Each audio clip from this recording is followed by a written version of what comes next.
كلام بقى بالشكل ده كده يعني. لكن الفكره انك انت رايح لمنطقه جامده جدا مع لعيب قوي جدا ولعيب مميز جدا وحاجه اخر حلاوه وهكذا يعني. فالنهارده مفترض الكابتن محمود الخطيب يبقى وصلنا القرار في ديريك كوتيسا، الراجل مصمم عليه، والكابتن الخطيب دلوقتي اصبح مصمم عليه. تعرف يعني الخطيب يقول ميزانيه مفتوحه في لعيب بقاله 6 شهور؟ معنى كده انه عارف انه هيجيب جوهره، هيجيب لاعب لو حب يبيعه بعد سنه ونص سنتين هتبقى كده.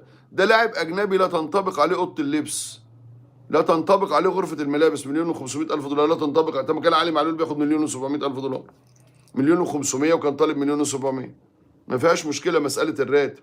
الاجنبي الناس مالهاش علاقه بالراتب بتاعه، يعني المصريين بيتكلموا مع بعض، لكن الاجنبي مستثنى من كل شيء. فما فيش حد بقى يقول لي ايه اصل اوضه اللبس، اصل مش اوضه اللبس، اصل مش عارف ايه. لا، ده جاي محط، وبعدين ده كواليتي مختلف خالص عن كل اللي عندك. كواليتي مختلف خالص، قوه ومهاره وتسديدات بكلتا قدميه، ماكينه اهداف. فانت عاوز تجيبه، لان ده انت لو عاوز تجيبه لو جالك وانت في اي وقت قلت يا بيع، مش هيقعد. بص، ده مش هيقعد معاك سنه ونص، وهتلاقي عروض خياليه من الخليج زيه زي ما اسامه ابو علي كده العروض جايه له. ده لما يلعب في كاس العالم وارد يجي لك عرض خيالي من اي دوري.